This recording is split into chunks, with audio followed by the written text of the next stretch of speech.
I would like to talk about the wow button in the brain. The mouse, the name is called, his name is Brain, but that has nothing to do with it. It's more linked to the techniques and the methods that I will show later in the presentation, which are often tested on mice in general. But it has nothing to do with it.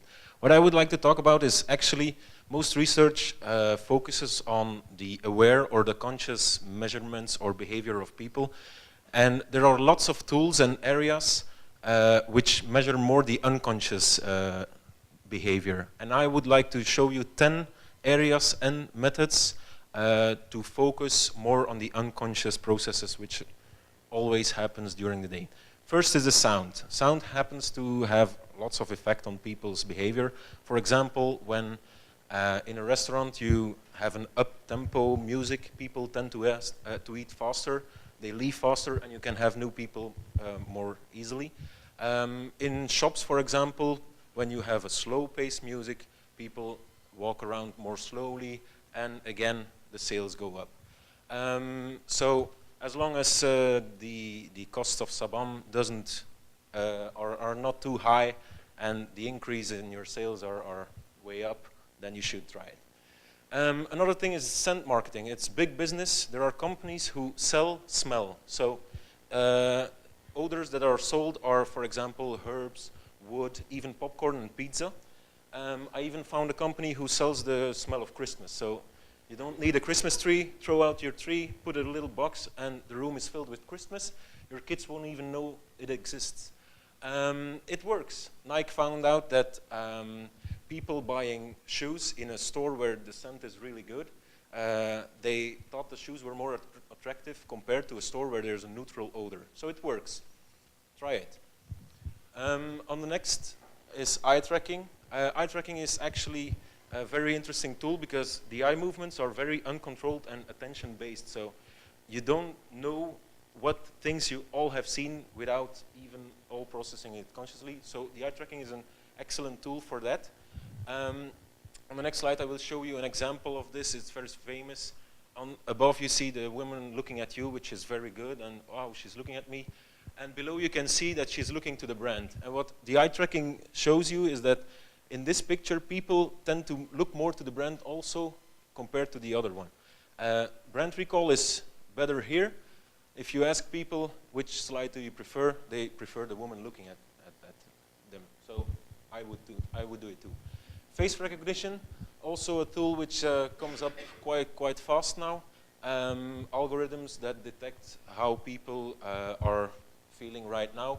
And Kraft, for example, together with Intel, they made the next generation food planning process, etc. So when you pass here, the booth detects your face and sees whether you're old or young, and if you're a male or a female, and the lady will tell you what to eat tonight. So she will propose you a lunch. If you pass by and she doesn't say anything, you should be on a diet or something. The photo sort, actually, this is a method which goes back a long way, but it's an easy tool to use for implicit perceptions of brands and products, etc. If you have a validated set of pictures which all resemble some kind of personality trait, it's easy to perform a task where people have, for example, to select this person, he should buy this brand, etc. I'm not a big fan of Apple, I'm more a BlackBerry fan.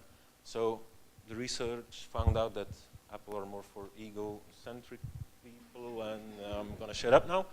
Next, and priming is actually very cool. So the brain is actually a very wired, connected neuron cluster, and everything, IDs, memories are printed within. With priming, you can detect what paths are connected with each other. So priming is actually the effect that you respond quicker to a stimulus which is preceded or by a related stimulus. So if you present supermarket very fast, unconsciously, the concept of Deleuze, for example, will be activated in the brain. This also worked with Deleuze, and also competitors, of course, get activated also.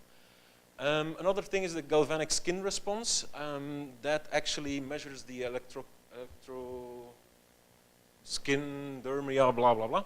What it does, it resembles a bit the emotional engagement that people have. For example, this is a study where people were measured with the GSR, driving around in a city, and you see at a busy traffic crossing, it goes way up. I saw the same effect when Bridget my colleague entered the car in Brussels, spikes up in the air, just the arousal of being in a very busy, crowded place. The next is the Valhalla of the future, I think. It's brain research, but very, very focused. It's quite expensive. Someone told me that it costs about, in Belgian francs, 200,000 Belgische francs per month, to just cool it down, because it has to cool down completely. This is a longer experiment. Basically, when people know they're drinking Coca-Cola, more frontal lobe and hippocampal areas were lit up, which means that awareness has an effect on all the other senses, which makes you appreciate Coca-Cola, for example. Another thing is the EEG. It resembles skin conductance a bit, because it also measures electrical conductance, but now on the brain itself. With EEG, you can measure lots of things like attention-based stimuli, or what is also measured with skin conductance is actually errors. You might have seen, or some of you don't, that I didn't have 10 areas. I skipped one. If we would measure EEG now with some of you people, and we would see in your brain that you have seen that I didn't have 10 areas, but only 9, but you wouldn't even know it. So that's something also that you can measure with EEG. And I'm not going to sing tonight.